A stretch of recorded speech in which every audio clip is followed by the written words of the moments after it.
Wrap up our conversation with, and you've seen, it was in our news, I'm not going to recap what I've just read to you, but the reality is that retrenchments are looming here at the SABC, and nobody is being left out of this one. So it's a big one, and thank you again, Chairperson, for staying on with us just to finalise this conversation.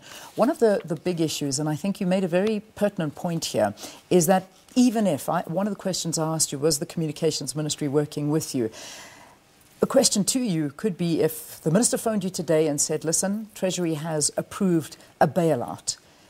Will this stop retrenchments, or is it just not a viable business solution to have so many people and a high wage bill like this?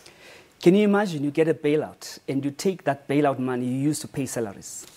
It is not sustainable, because part of the challenge we have at the SABC, we have not been able to invest in content.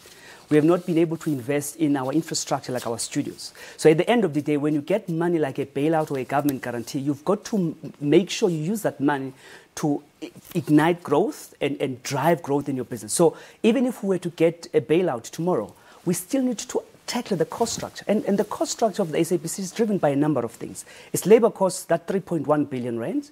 The second one is sports rights. I mean, in the past 6 years, SABC has lost about 2.3 billion rand as a result of sports rights, which we haven't been able to commercialize. So there's a number of inefficiencies in the system that we have to address.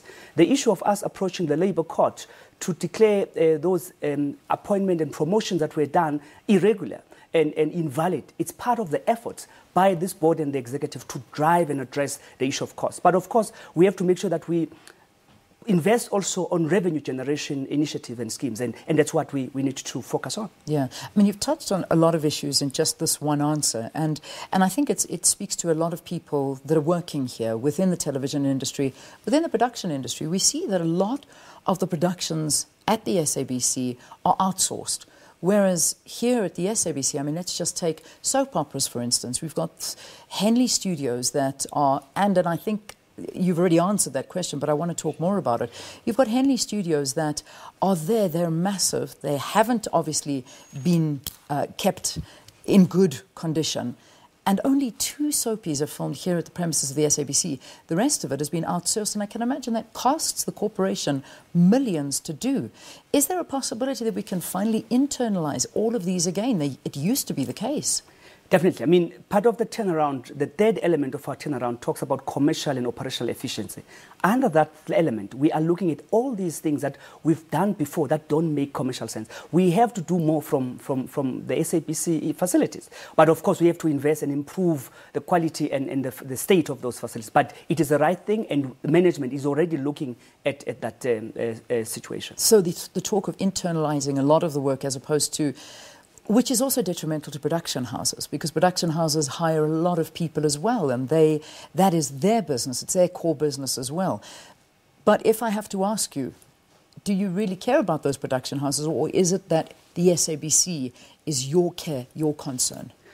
We care about all stakeholders, but remember, our employees are our main priority. It is because of you that every day we go on air and deliver on our mandate. And that's why even with our financial situation, we still prioritize paying salaries, because that to us is important. But at the end of the day, we also have to make sure what is our contribution to the overall development of the broadcasting industry as the SABC, but not at the expense of our own employees. And that's why internalizing a lot of these production opportunities is important. I got 2 final questions. We need to get to Sakina, about to cut a ribbon to open up that beautiful interchange. But the first question coming, and this is from a lot of the staff here, what criteria are you looking for to keep them employed?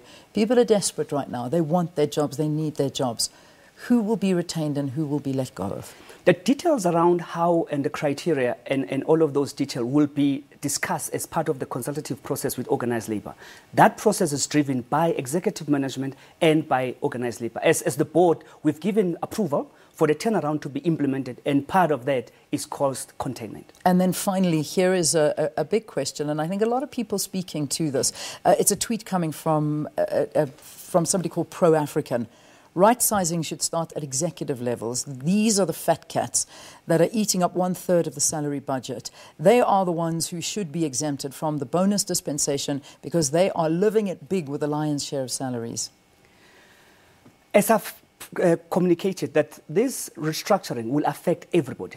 I mean, our executive already, I mean, reach an agreement with organised labour in terms of salary increases. And I'm happy to report that our top executive did not take those increases. They're already tightening their belt.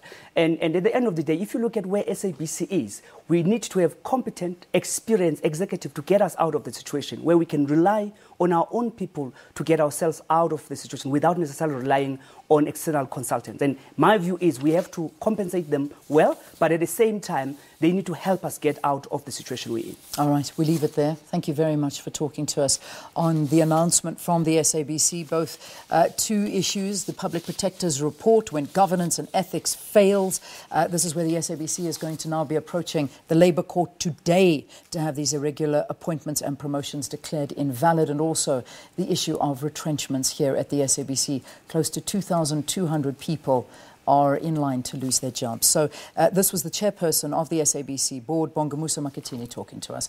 We take a break, I think. No? Yes? No? Yeah, we're going to take a break.